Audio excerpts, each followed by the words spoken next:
This is Monica Perez. Welcome to today's episode of Makers of the Modern Mind. We are beginning the chapter on Rousseau. It is subtitled The Heart Knows Best. And this book is by Thomas P. Neal, PhD. I learned a little bit about him. He was a professor.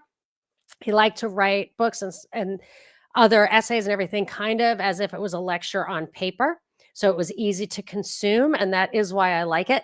But it's a pot boiler. That is, it is not like a primary source material. It's 30 pages on 12 different philosophers that you could probably get a PhD on individually. So this is just to get his perspective on how our outlook, the modern mind differs from its predecessor, which I would say the medieval mind, or it's really has a Catholic influence. So the fact that he's Catholic does kind of sets the peg where he's comparing these two. So I had an interesting back and forth on Twitter about the Newton chapter. This guy comes with a perspective. He criticizes Newton from his perspective, and I understand that is true. But I actually like it because it gives you a kind of, it's not so abstract. And then you can disagree with the original guys, Thomas Neal's perspective. But at least you've gotten some sense of, how it was influential in changing from the previous mindset, which I think Thomas Neal probably maintains, and I do a little bit too, to the modern mindset. And then there's the postmodern mindset, which this book does not cover.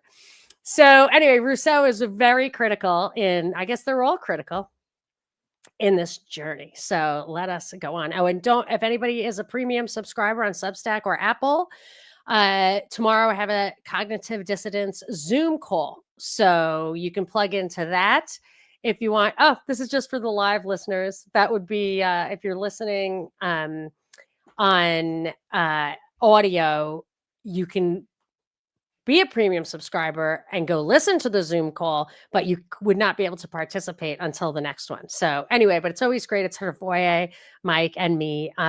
So anyway, maybe we'll see you there. All right, Rousseau, the heart knows best. Descartes was a rationalist. His followers, of course, never questioned the kingship of the mind over the heart, nor did they put any limits to the worlds which it could embrace. Even Locke and Newton, parents of empiricism, kept reason king over all.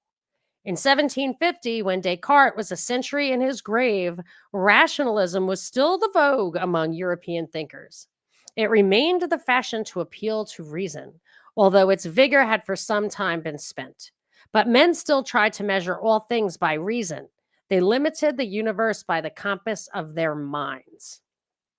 The age of rationalism had become an artificial age. Gardens were geometric, clothes were stilted, things were, quote, proper. Onto the scene of geometric propriety stumbled by accident an uncouth figure. Jean-Jacques Rousseau was nature's ragged urchin who, because of his grotesqueness, was welcomed by the principal actors onto their perfectly arranged rationalist scene to serve as comic relief. Rousseau was a buffoon, and in rationalist salon circles, he did furnish the much-needed comic relief. But he was more than a mere buffoon. He was eloquent. He was sincere. So people listened when he spoke his lines against the shallowness and the foppery of the scene onto which he stumbled. Rousseau commanded attention because he spoke from the heart, because he meant what he said, because he crystallized human emotions that thousands of other men felt but dared not utter. Therefore, he was soon the central figure on the scene, and the remaining rationalists retired to the darkness of the wings and to oblivion. Section 1. Men like Voltaire, who professed to worship Locke and Newton, were annoyed by this bad boy of nature. Voltaire, for example, bitingly thanked Rousseau for a gift copy of his second discourse by observing that, quote, One longs in reading your book to walk on all fours. That was clever, but it was no answer to Rousseau's appeal for man to be natural. Again, Voltaire turned his favorite weapon of ridicule on Rousseau, calling him such things as charlatan savage, hoot owl, an enemy of the human race. But because men were tired of Voltaire's barbed witticisms, they joined their wives to listen raptly to Rousseau's eloquent plea for natural living, and they looked on good naturedly as their women fought for souvenirs of nature's oracle. People have listened raptly ever since. From Rousseau, indeed, have stemmed most of the currents of thought that have eddied for control of the modern mind since his day. From him, the extremist Democrats who insist that nothing can stand in the way of the infallible, the good, the godlike majority of the people draw their inspiration. From him, the rugged individualists get their theories of an anarchically organized state with practically no social controls over the individual. From him stems modern romanticism, with its insistence that, quote, the heart has reasons which the reason knows not. From him comes modern anti-classical, anti-intellectual education. From him, detractors of all, quote, artificial institutions, which might be religion or art or marriage or urban life, obtain their ammunition. The detractors of those things. From him, too, stems the modern form of totalitarian absolutism, compounded of voluntarism, which I had to look up. It's not voluntarism like we think of voluntarism. I looked it up and I can't remember what it said.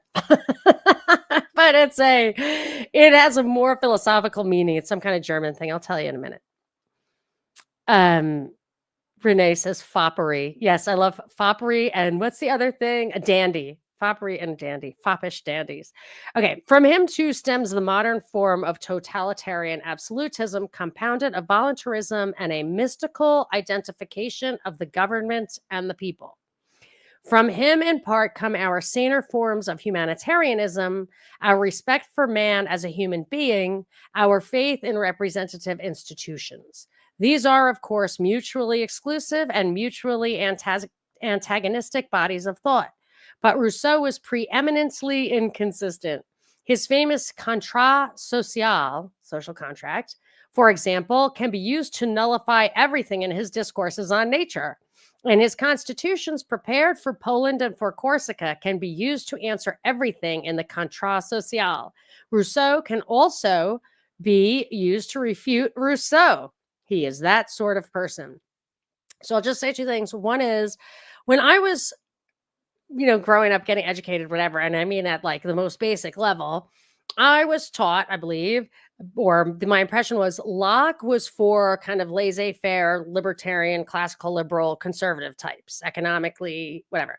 And Rousseau was kind of for the socialist type. That those were you fell into one camp or the other, for what that's worth. The other thing is that what he's saying here, I'm trying to think when, does it say when he was for the 18th century? So like the 1700s seems about right, because that's when there was, if you read like Russian literature, Tolstoy, Dostoevsky, whatever, and even earlier stuff, I just remember this theme running through it, that the serfs, so the Russians had like the serf kind of system for a long time. It wasn't like classically slaves, it was more almost like a feudal thing, I think. And the way they kind of lionized the wisdom, the deep wisdom of this commoner, this serf, this, that, and you kind of get that, like the whole like Southern black slave, you kind of have the same thing, that they use that in their liberation movements, is this idea that there's some deep wisdom that's that we're missing out on by cordoning off that group. Now, I don't think anyone's more wise or less wise. I mean, I do like the old wives' tales, and I do like the that heirloom wisdom that you get from a culture that grows its own food or has to take care of itself or is ostracized and can't access the regular system through poverty or geographic isolation, geological isolation, maybe. So I definitely understand those factors, but there's definitely something exploited politically about that, and it seems, if we are reading this correctly, comes from Rousseau. Okay, Rousseau could never have been important except in the mid 18th century. So that's around, right before the American Revolution. At no other time in modern history would women have followed him back to nature by dressing up as peasant girls and watering artificial flowers set in pavement gardens. But they did in his day, for the 18th century was highly artificial in its mode of thought, in its way of life, in its social intercourse, in its government, in its very heart. People saw nothing ridiculous then in playing, quote, back to nature on paved patios. Men's very souls, following Newton and Descartes, were constrained by mechanical, quote, natural laws. Men's bodies were pieces of machinery moving in deterministic fashion. Holbach was only saying the generally accepted thing when he stated pontifically, quote, all bodies act according to laws inherent in their peculiar essence. Without the capability to swerve, even for a single instant, from those according to which nature herself acts, nature does not make man either good or wicked. She combines machines more or less active, mobile, and energetic. The same necessity which regulates the physical also regulates the moral world, in which everything is in consequence submitted to fatality, as in fate. I guess, is this, correct me if I'm wrong. Hi, Sarah. Correct me if I'm wrong, but is he saying that because we're machines, it's kind of like predestiny, you don't have free will? That's my old question. Like, if you knew the position of every atom in the universe and you knew all the laws of science and nature, could you predict the future? That was my childhood query. And quantum physics says, no, you could not. And that's consistent with free will, which makes me happy. So I like that. But fatalists, I think the other way. And Einstein, I've mentioned before, thought the other way. Diderot spoke for enlightened men when he observed that he liked Holbach for being clear, definite, and frank. But Goethe spoke for a greater number when he said of the Système de la Nature that it was so gray, so Cimmerian, so corpse-like, that we could hardly endure its presence. We shuddered before it as if it had been a specter. It is against the enlightened rationalism typified by Holbach that Rousseau preaches. There's someone at the door, and Arturo loses his mind when there's someone at the door. Let's hope they go away. Compared with his rationalist contemporaries, Rousseau is refreshing. His was an age, for example, that was... Hold on. Hold, please. Hold. Sorry, people. See, I was so happy that my internet was working that I forgot about all the other problems of going live. Sorry, sweetie. Sweeties. Okay. Seems like the danger has passed, right, Arturo? Can we get back to Rousseau?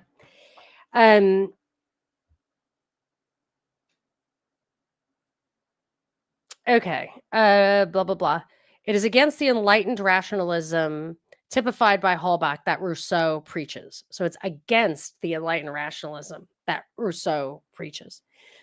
Compared with his rationalist contemporaries, Rousseau is refreshing.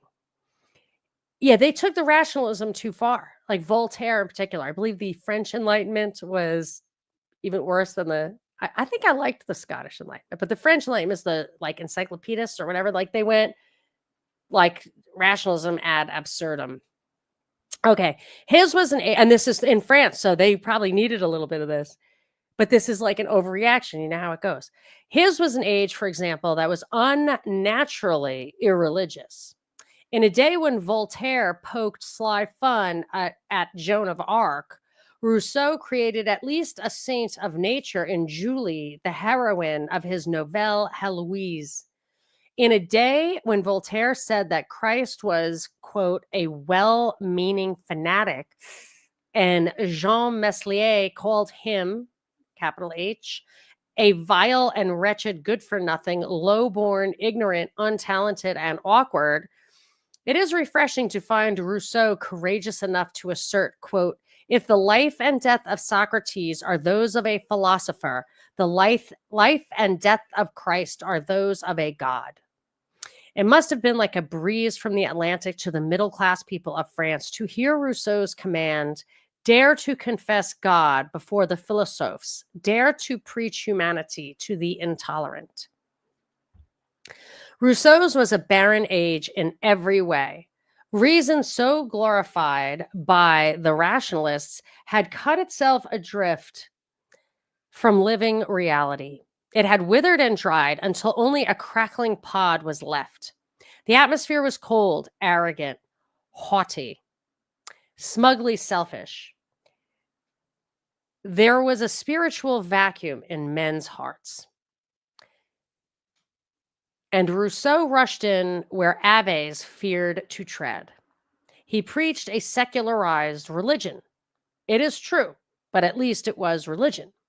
People drank deeply of it, and for a while they thought they were satisfied. Rousseau fed their hearts, and he appealed to their consciences. Compared to the shallow witticisms of Voltaire or the weak, tiresome bon mot of his, I think MOTS might be mot if it's plural, of his less gifted associates, Rousseau seemed to probe deep, for he touched the heart. The elder Mirabeau spoke the mind of many when he wrote to Rousseau, I know no morality that goes deeper than yours. It strikes like a thunderbolt. Part 2. I am not like anyone else. I have been acquainted with, perhaps, like no one in existence.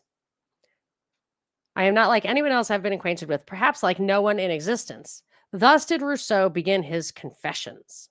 I always think it's so egomaniacal to write something like that. Unless it's like super, super juicy. I mean, I'm going to give it to St. Augustine, but because he was right, we must study this unique man whose mold was broken after his birth. Otherwise, we cannot hope to understand his works, for they all are intensely personal writings in which Rousseau bears his soul. He was a pitifully weak person whose every undertaking was a failure, until suddenly his protests against society struck a sympathetic note throughout France, and the queer Genevan had become an oracle in Paris. Since his protests can be fully understood only in the light of his early failures, however, it is necessary to follow Rousseau's vagrant wanderings from his abnormal youth to his mad old age. I find it interesting with this guy, Luther, how some of these philosophers, some of these makers of the modern minds especially, seem to want to externalize their own failings, their own weaknesses, temptations, whatever you want to call it, and look at society itself as creating the problem, which I understand society does create problems. But even when I complain to my mother about Edward Bernays, I'm like, how can people resist that? It's a propaganda thing. It's destroyed this country. It's changed it's made us all immoral. Free will. Free will. You can't blame him. You have free will. So I would argue that if you go back to the pre-modern mind, you are given the tools to resist all this stuff. But it's very tempting to, if you're of this cast of mind or weak character or whatever, to want to externalize it all. And I think that's what they do with the DEI stuff with minorities in this country. They disempower them by saying it's the women too. It's the outside world. There's no, we have to stick together because the outside world is overwhelming our will. But no, I think it's all brainwashing and propaganda. Anyway, but it's based on stuff like this. The brainwashing and the propaganda is based on these guys really identifying what it is in society that has brought out the worst in them. And it's not invalid, but I think it can be disempowering. Okay, as far back as we can trace the Rousseaus, we find them fleeing from difficulties. In the first days of the Protestant revolt, Rousseau's ancestors adopted Protestantism and fled to Geneva, a city which still maintained rigid doctrine and severe morality when Jean Jacques was born in 1712. His mother died in giving him birth. Oosh, that'll set you back. And for some time, it was feared the baby would die too. But Jean Jacques lived, carrying with him, he tells us, seeds of a disorder that has gathered strength with years. His father was a dissolute figure in the midst of this puritanical austerity. He seems to have loved his son in his peculiar way, and Rousseau tells us how his father introduced him to the muse by reading pornographic literature to him through the night. His father fled from Geneva when Rousseau was still a small boy. Characteristically, he left Jean-Jacques behind. The boy came under the control of severe relatives, and for the first time, he felt restraint, and he rebelled. He tells us, for example, of being falsely accused by his guardians of breaking teeth out of a comb. Despite his protests of innocence, he was spanked. And from that moment, he claims he never knew perfect happiness. How much you want to get that he was guilty? His relation of the comb incident reveals his unnatural sensitiveness, his persecution complex, and his propensity to hold a grudge forever. 45 years later, as he recalls the incident, he confesses, even while I write this, I feel my pulse quicken, and should I live 100,000 years, the agitation of that moment would still be fresh in my memory. You cannot expect normal thinking from such a person. This is what I think purgatory is for. Like, my father was so afraid of purgatory, and he read a book to us called Purgatory about how it's like 1 billion years and the fires of hell is just the beginning of purgatory. It's not infinite, but it's really scary stuff.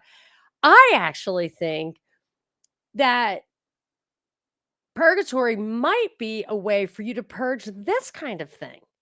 I mean, I realize it seems a little, it feels like we're projecting earthly conceptions onto the afterlife with this stuff. I get that. I can't wrap my mind around it, but let's just say, so purgatory, where you suffer for your sins before you get to go to heaven, which I think is a strictly Catholic thing. And people think that you just go to confession, you get a clean slate. No, you still have to go to purgatory. But I feel like it's meant to purge, not just your penance, not just to pay for the sin, but it purges you from the impact of that kind of remorse or agitation. So it would be good if we could do, I think it is that we can do this in life, and we should, because it can make you, a tweaker. All right, Rousseau's boyhood in Geneva was unhappy.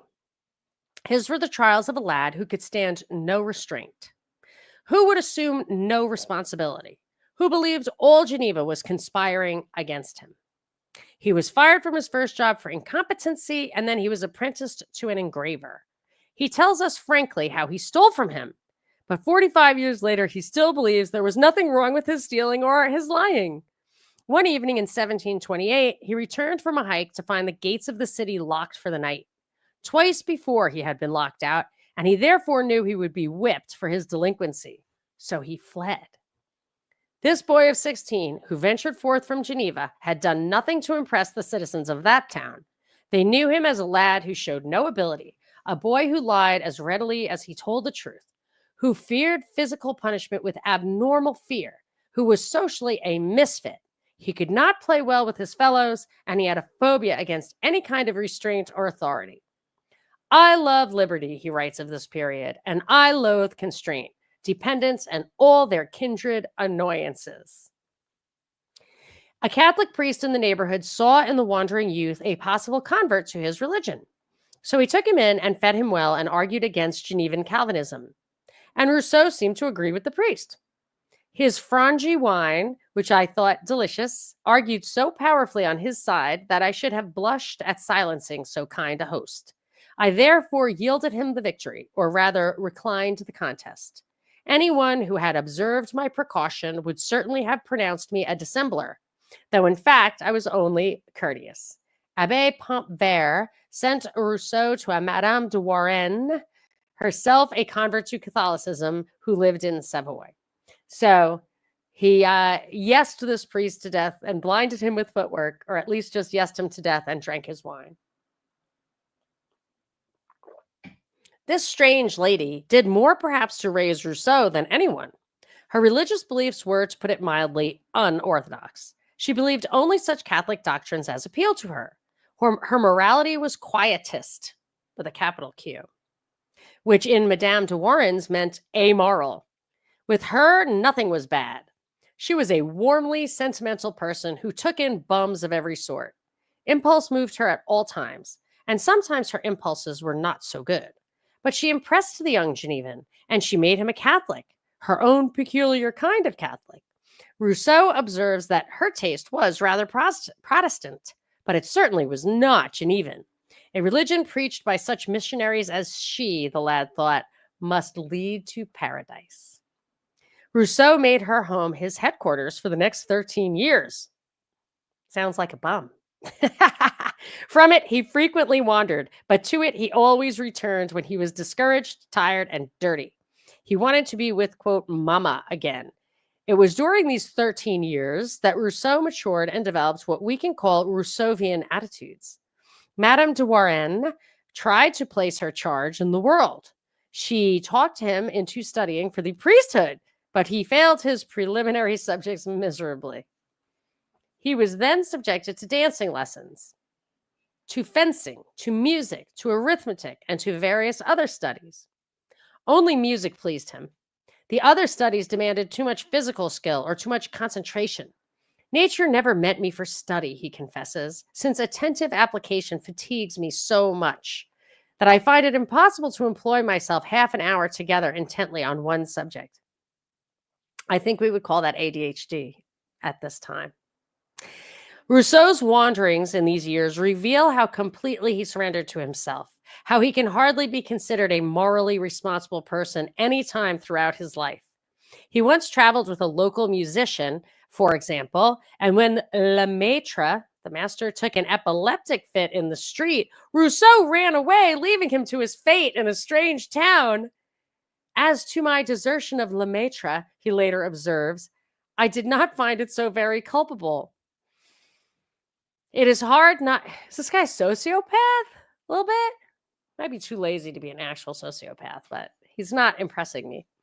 It is hard not to believe that Rousseau was living in his own dream world at this early age. He tells, for example, how he decided to pick up some money teaching music, which I did not understand, he says, and say I came from Paris where I had never been. So he's teaching music, which he didn't understand, and said he was from Paris where he'd never been. When he boasted of his composing skill and was asked to write a piece for local performance, he actually wrote something and tried to direct the musicians through it. And he could not recognize a note of music.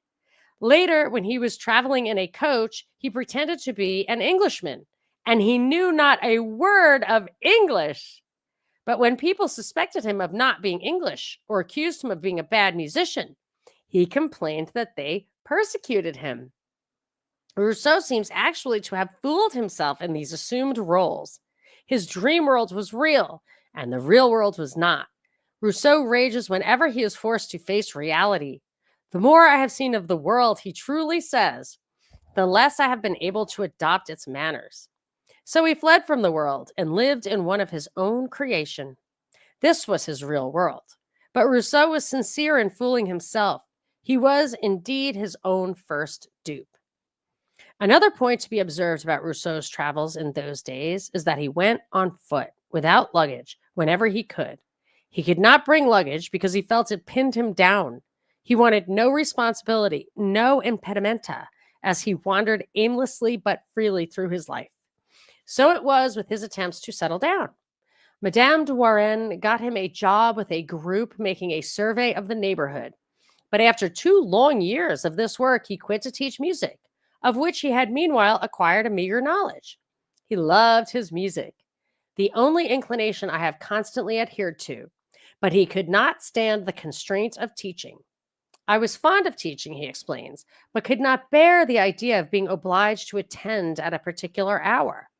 Constraint and subjection in every shape are to me insupportable, and alone sufficient to make me hate even pleasure itself. I mean, this guy needs to just lose the Darwin Award. You know what I mean? Like he just this does not evolutionarily survive. When Madame de Warren's house manager died, Rousseau was given the job of handling finances. It was too much for him. Whenever he got into a financial fix, he fled and stayed away until he was confident the crisis had passed. Meanwhile, he frankly tells us, he embezzled his mistress's funds, but he excused himself with a typical Rousseauism. Being persuaded that what I might refuse myself would be distributed among a set of interested villains, I took advantage of her easiness to partake with them, and, like the dog returning from the shambles, carried off a portion of that morsel which I could not protect. Here is Rousseau complacently surrendering to his inability to manage finances and then to his peculation. Right? Doesn't mean like stealing. These were undoubtedly the happiest years of Rousseau's life. He was not yet famous and he was not yet ambitious, and nature had never made him for either fame or success. He tells us how he enjoyed Madame de Warren's retreat at Les Charmettes, how living in solitude with her, he was happy, blissfully happy. I rose with the sun and was happy. I walked and was happy. I saw Madame de Warren's and was happy. I quitted her and still was happy. Whether I rambled through the woods, over the hills, or strolled along the valley, read, was idle, worked in the garden, or gathered fruits, happiness continually accompanied me. It was fixed on no particular object. It was within me, nor could I depart from it a single moment. This was a period when Rousseau read much, but his mind was passive, and he was, therefore, happy. For thinking always disagreed with him. He tells us many times how hard it was for him to reason consecutively or even to follow another's line of thought. Studies of any kind were too much for him. Chess he could never learn, and his attempts to memorize opera parts always ended in humiliating failure when his mind went blank. We should remember that Rousseau was never in completely good health. He thought much of his physical disabilities, so much so that even he admits that my disorder was in great measure hypochondriacal. He believed himself to have every disease he read about, and he thought the doctors liars when they told him he was not desperately ill.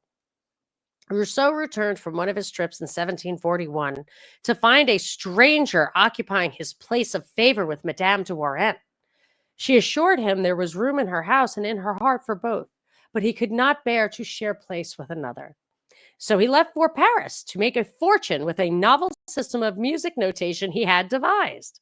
In Paris, Rousseau found his discovery unappreciated, but had brought him in contact with such reformist thinkers as Condillac, Fontenelle, and Mabley, and it gave him entree into such salons as Madame Dupin and Madame de Broglie. Broglie's? The latter secured him a position as secretary to the French ambassador at Venice, where the future father of democracy showed himself to be a horrible snob, ever insistent on keeping servants in place and maintaining his own proper dignity. Rousseau had difficulties with the ambassador, so he left for Paris to give an account of my conduct and complain of that of a madman. This guy is a lazy bum. And he's going back to Paris to rat on the other guy. We used to call that in banking the preemptive slam. So if you knew someone was going to give you a bad review, we had like upward and downward reviews. You couldn't say he was the best boss you ever worked for. You'd have to say he was an unreasonable jerk. I don't know. I'm not saying I ever did or did not do that. All right. In Paris, honestly cannot remember, but I know what it's called. In Paris again, Rousseau tried to be a true Parisian, a good philosophe, but he did not have the heart to be a true Parisian, nor the head to be a good philosophe. He eked out a meager, precarious existence by copying music, which he always did very badly. Meanwhile, however, he met such associates as Grimm and Diderot, and he met his Teresa. His relationship with Teresa de la Vasseur is typical of his entire life. She was an ignorant servant girl who seems to have been the butt of customers' endless crudities. Rousseau saw in her a simple girl who needed protection. She appreciated his kindness, and he became attached to her for the rather singular reason that she was so simple, so stupid, and so docile. Soon they were living together, and Rousseau found Teresa the only woman, except Madame de Warren, whose company he could endure in moments of silence without profound embarrassment. But life with Teresa was no paradise. Rousseau tried, he said, to improve her mind. She could never learn to tell time. Oh my gosh. However, to count money or to tell off the 12 months of the year. So she was a little bit maybe Artar? Not totally there. Moreover, she had a mother who was less simple than she, and who therefore was a constant source of uneasiness to Rousseau. Finally, he had trouble with Teresa about marriage and about their children. Years later, he seems to have satisfied her by going through a homemade ceremony in which he pledged his troth to her. She bore him 5 children, whom, much against Teresa's desire, he put into foundling homes. The author of the classic on education, Emile, was himself unable to raise his own offspring. Rousseau apparently was not bothered by abandoning his children. I said to myself, he tells us, since it is the custom of the country, they who live here may adopt it. This is the expedient for which I saw it. I thought I acted like an honest citizen and a good father and considered myself as a member of the Republic of Plato. Actually, did you ever hear John Taylor Gatto talk about the adoption era? There was an era where people were encouraged to give their kids up. It's super scandalous, and it was in this America, but I've never heard of it in any other context unless I just stumbled upon it when I was looking into it, listening to him. But I wouldn't be surprised if this is part of that. And perhaps they were kind of put up for factory work. I don't know. And maybe that's why the practice of child labor fell into disrepute. Because I would say if you're starving to death and you've got a 12-year-old boy who could go work and feed himself, not even share it with you, but feed himself, should he not be allowed to work? But if it were like putting them in an orphanage, which was like a prison, and then have them work in a chain gang kind of thing, which it may well have been. Yeah, the adoption, Harry says, yeah, it was a real thing. Okay, interesting. All right, so he's saying he was virtuous because that's what they were doing in Paris, and he's considered himself Swiss, I guess. He said it's the country, the custom of the country where I'm living right now. So I guess they didn't do it in Switzerland. On one of his walks to the jail at Vincennes in 1749, where he was visiting Diderot, Rousseau saw the announcement of an essay contest on the subject, what have the arts and sciences done for civilization? He decided to compete, and his decision was a fatal one for himself and for the French Revolution and for Western civilization. I think I would call it fateful, but I get it. All the rest of my misfortunes, he will complain, were the inevitable effect of this moment of error. Oh, maybe it was truly fatal. Certainly his fame resulted from this decision, for had not Rousseau competed in the Dijon contest, he would most likely have lived obscurely, gone mad, unnoticed, and died unknown. But he entered the contest and he won it with an essay that was to electrify the France of the rationalists.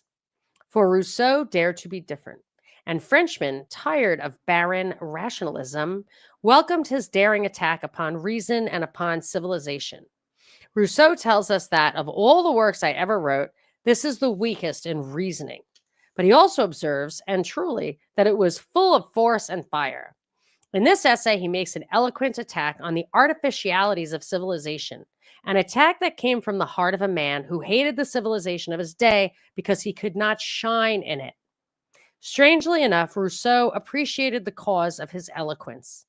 In the first work I wrote, he tells us, I introduced the peevishness and ill humor which were the cause of my undertaking them. I became sour and a cynic from shame, and affected to despise the politeness which I knew not how to practice. The first essay caused a literary and a social furor in Paris when established men of letters attacked it with such concert and with such a vehemence that Rousseau believed, quote, they had agreed with each other to do it. He suspected a conspiracy. But those who were not securely established in rationalist circles hailed it as a clarion call to a better, a more natural life. They played at being natural. This essay, it's kind of funny because they were super artificial. So his call for naturalness had them watering artificial flowers. That's funny.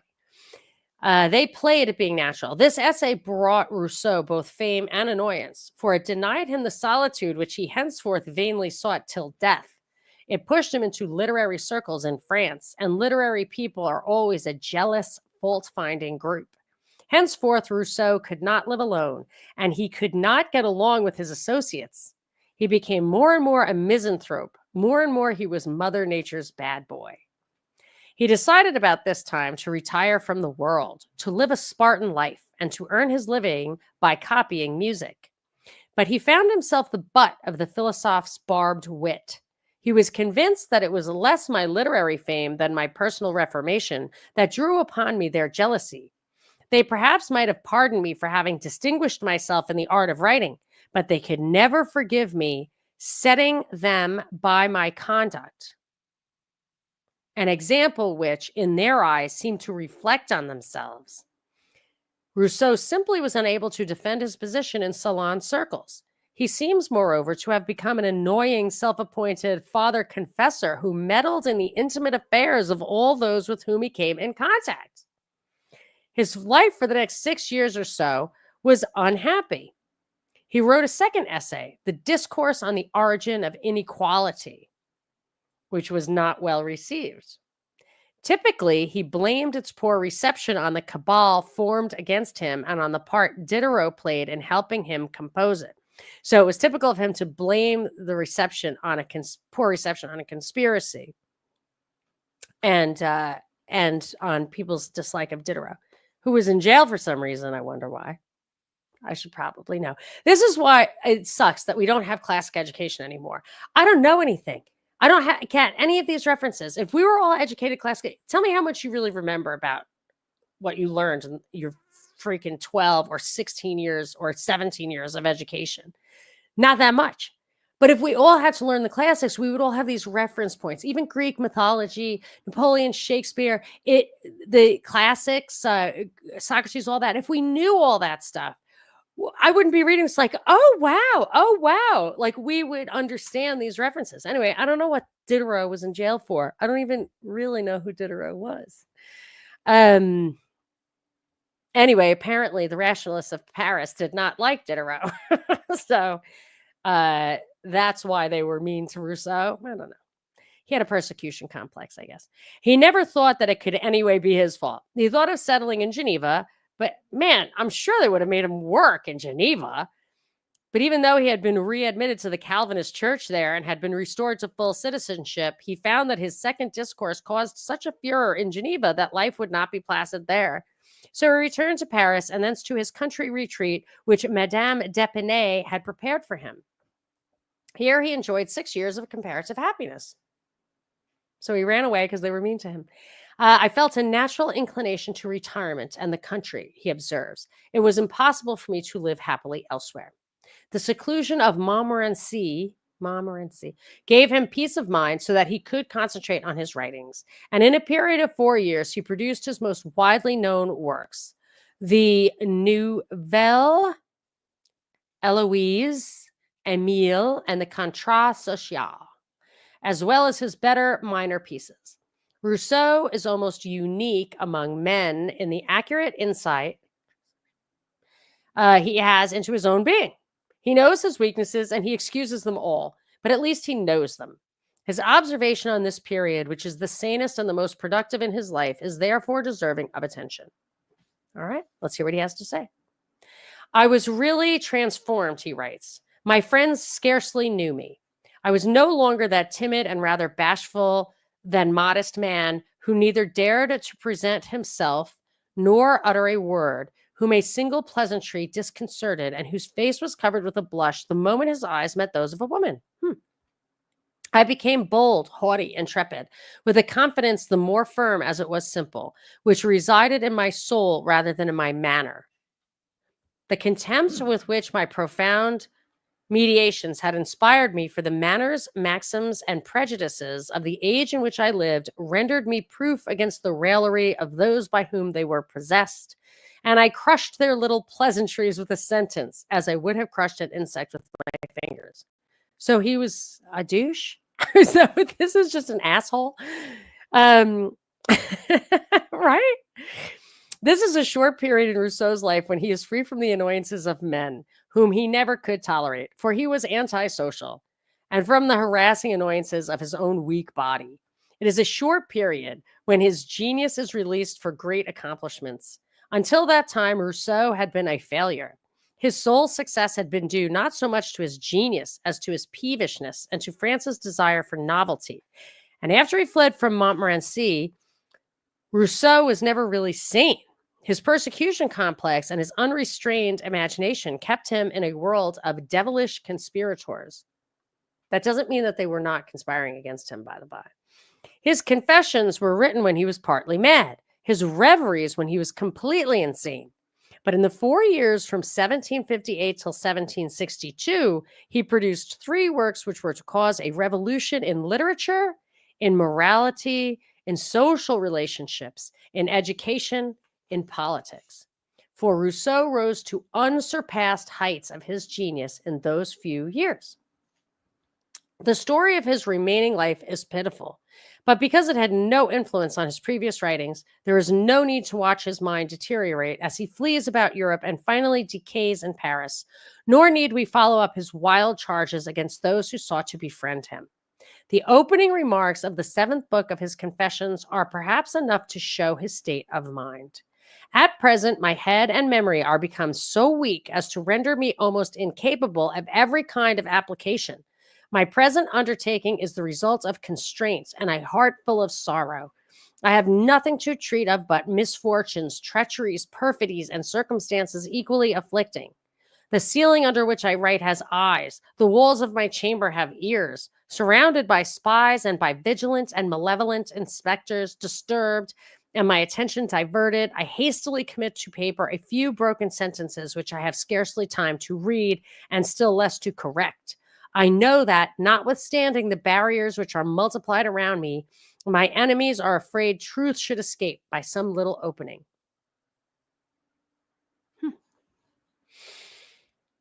Section 3. But it is not the mad Rousseau in whom we are interested. What can we conclude of the genius Rousseau who lived at Montmorency in those years when he produced his remarkable works? We know that he was always ill at ease, that until his retreat from Paris, he tried desperately to be a social success, to please all persons he met. He was a miserable failure, and because he knew how ridiculous he appeared in society, he came to hate it with hot, irrational hatred. Through all his main works, except the Contrat Social, runs an intense antisocial strain. This is Rousseau speaking from the depths of his heart, for he had so unreservedly accepted himself that he had to hate society. He is happy only in his solitude. Okay, so this is a guy whose social commentary shapes our world to this day. And it was based on a guy who was on his way to being crazy, clearly highly dysfunctional, even in the meanwhile.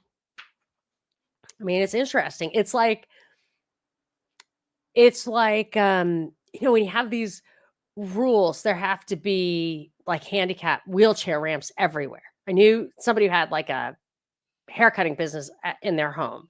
They had a limited number of clients and they really they couldn't afford to put in this like ramp for, and their idea was, look, why do we have to accommodate everyone when I don't need the vast majority of the people can access my thing, and the marginal people, it's maybe not worth restructuring entire society for what I guess in law we would call an eggshell psyche kind of thing. I don't know if I'm making sense right now. So Okay, but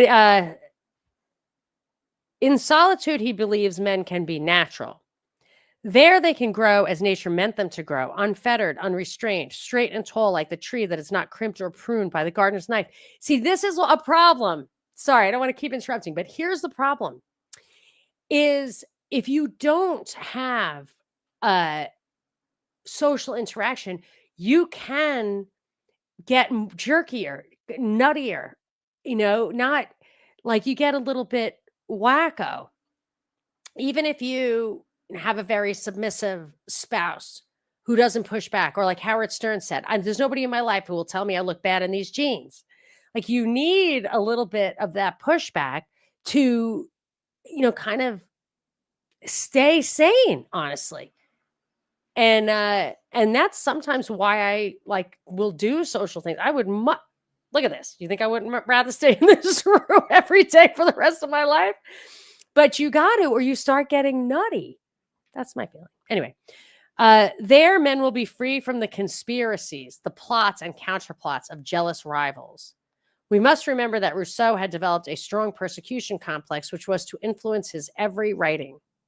The natural man, he believes, is a good man, and Rousseau thought himself to be natural.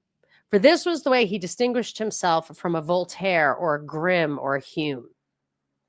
Oh, if you ever have read Liam Sheff, Official Stories, he was great. He was a really respected journalist, liberal guy, like New York Times, freelance kind of guy. Died under, I don't know, questionable circumstances, but he was exposing the whole AIDS thing and what they were doing in that experimentation and AZT and everything. And he would say that, and he killed himself because supposedly because he had a lot of pain and his wife had died. And his claim was that men without women became uncivilized, that men need women to be civilized. So I would just say other people, but I'm a woman. So I think I would be naturally more civilized, I guess, according to Liam Sheff. All right. So he accepted himself exactly as he was. He was, in his own eyes, a perfect creature. He admitted defects, but in his twisted reasoning, he came to accept them and even to glory in them and to see them as part of his perfection. I doubt, he says, whether mortal ever said better and more sincerely to God, "Thy will be done." Again, let the trumpet of the last judgment sound when it will. I shall come to appear before the sovereign judge with this book in hand. I shall say boldly, this is what I have done, what I thought, what I was. I have shown myself just as I was, contemptible and vile when I was so, good and generous and sublime when I was so. I have revealed my heart as it was in your eyes, eternal being. Gather round me the countless multitude of my fellow creatures. Let them hear my confessions. Let them lament my infamies. Let them blush for my meannesses.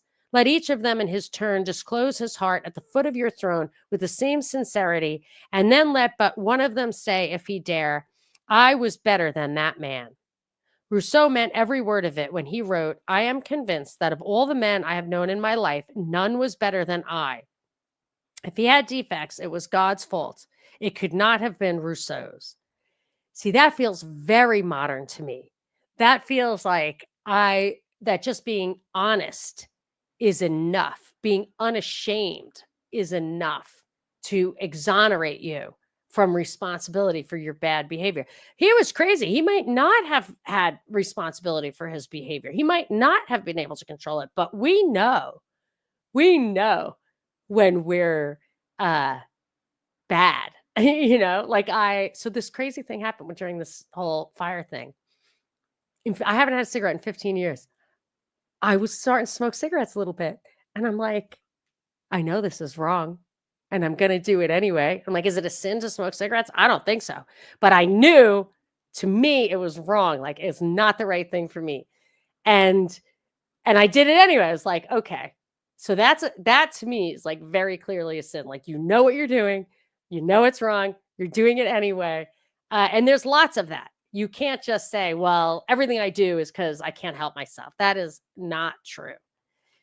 And it also reminds me a little bit of Krishnamurti. Did you ever read Krishnamurti? He was a he was originally thought to be the theosophical messiah, and he said, "No, I'm not," but he did do his own thing. Shoot, I can't remember what it is, even though I read the book. But anyway, so theosophical, right? So he was saying that you only serve yourself. So all love, everything like that is you serving yourself. There's nothing else to it. And I understand the purpose love serves for you. It's an insurance policy. It feels good, brings out feelings.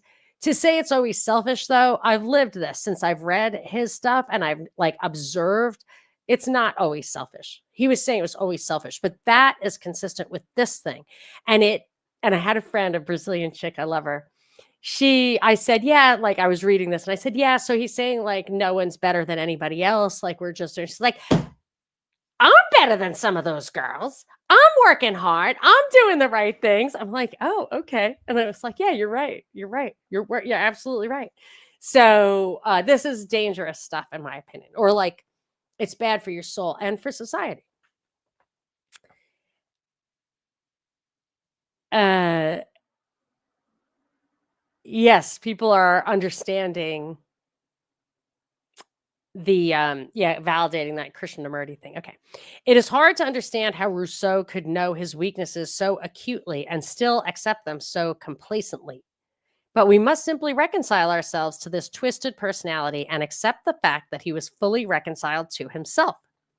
This is what Salieri calls his immaculate conception.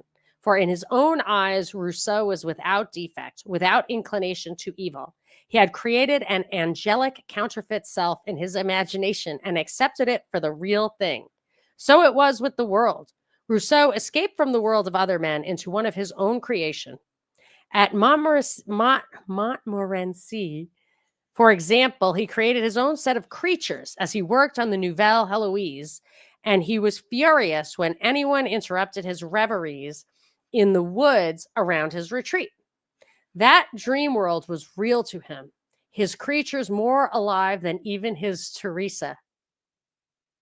This Teresa thing is very weird. I mean, kind of gross and weird. Anyway, but he was crazy. I'm going to cut the guy some slack. I'm not forgiving him for ruining the world forever, but I'm going to cut him a little slack for being crazy. All right. Throughout life, he fled from the world and he fled into a world of his imagination, which became to him his only real world.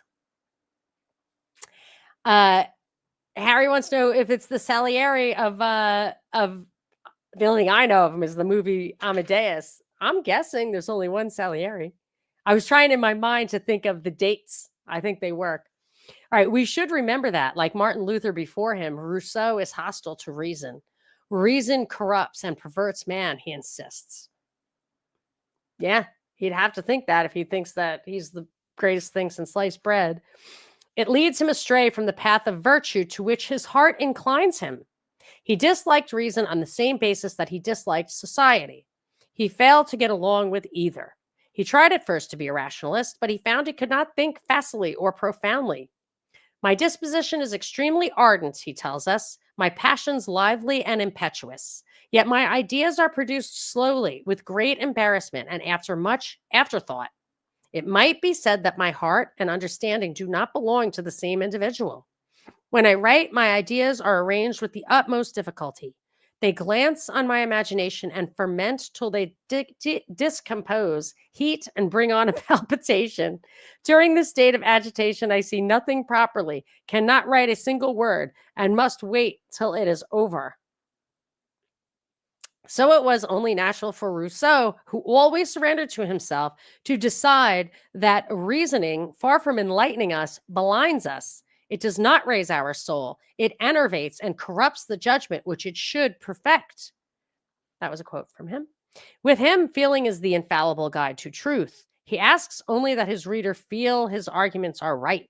He denounces the philosophers he admits because he feels they are lying.